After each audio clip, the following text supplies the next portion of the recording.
Associated Press is now reporting United States interrogators threatened to kill the children of 9/11 suspect Khalid Sheikh Mohammed. In another case, an interrogator allegedly tried to convince a suspect that his mother would be sexually assaulted in front of him. Are you listening to the hysterical enemies of America?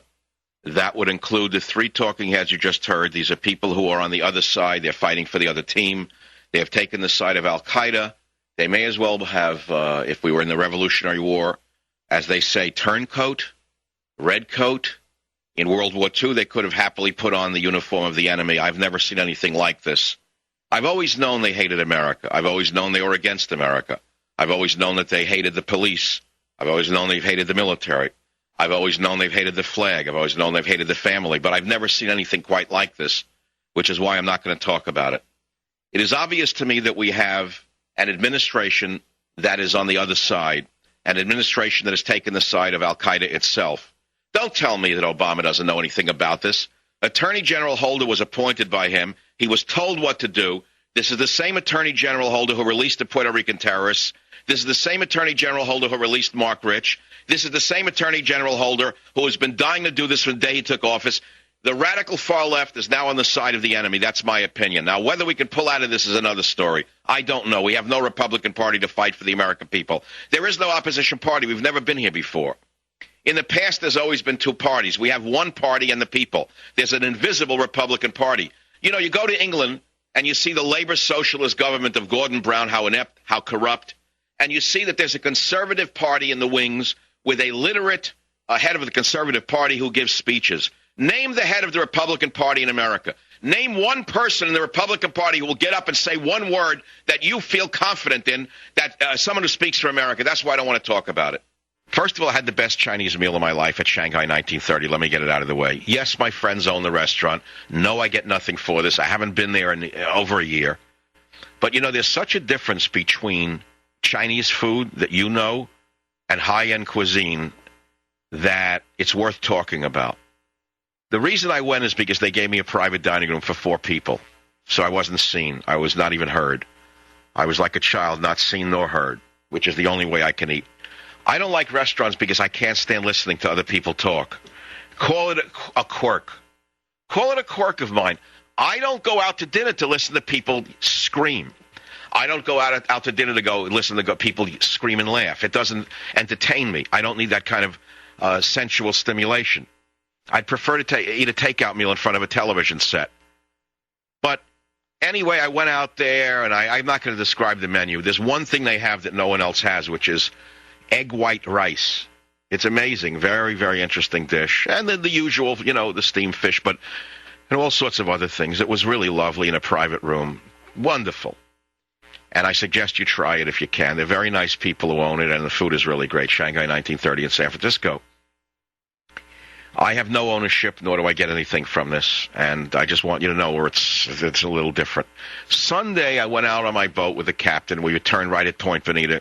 If you go out under the Golden Gate Bridge, sailors know this. They do it all the time.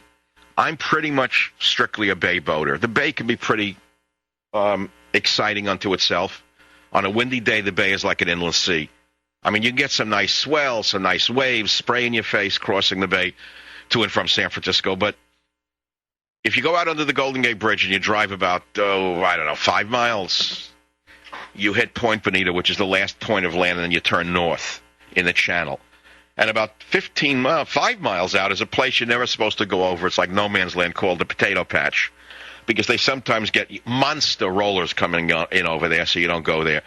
And we went up the coast, and it wasn't very exciting. It was fulfilling. I got to tell you something.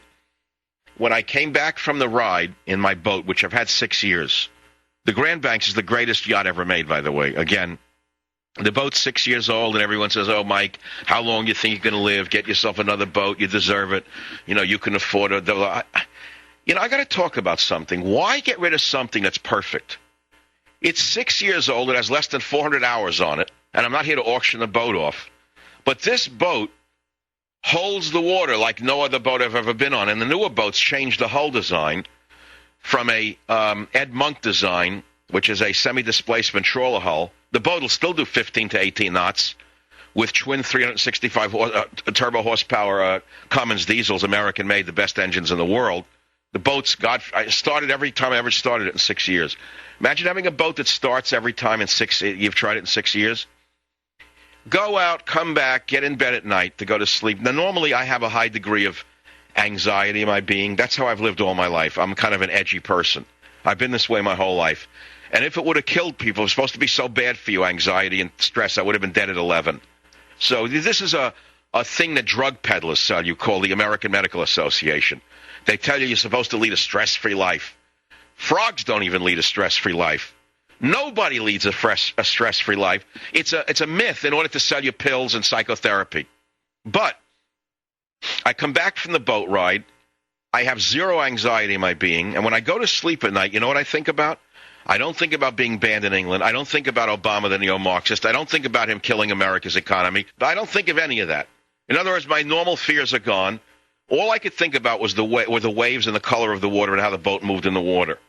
There was a certain movement of the hull through the water, the way she gripped and moved and gripped and moved and gripped and moved and gripped and moved. The motion became unto itself a meditation. And I thought about something at night, and this is the point of the story. There was nothing exciting. There was nothing inherently exciting about the boat ride, but it was fulfilling. And that comes down to day-to-day life. Many of us are told by Moloch, who owns Fox News and newspapers and magazines and book companies, and everything you turn, he's trying to get you excited into buying something. So he tells you to look for excitement. And the only way to get excitement is by buying something that one of his advertisers peddle. But let me tell you something. You should be seeking fulfillment, not excitement.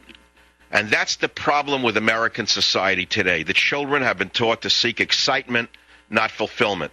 So they seek sex instead of marriage and children, because they don't understand the fulfillment of being married and having children.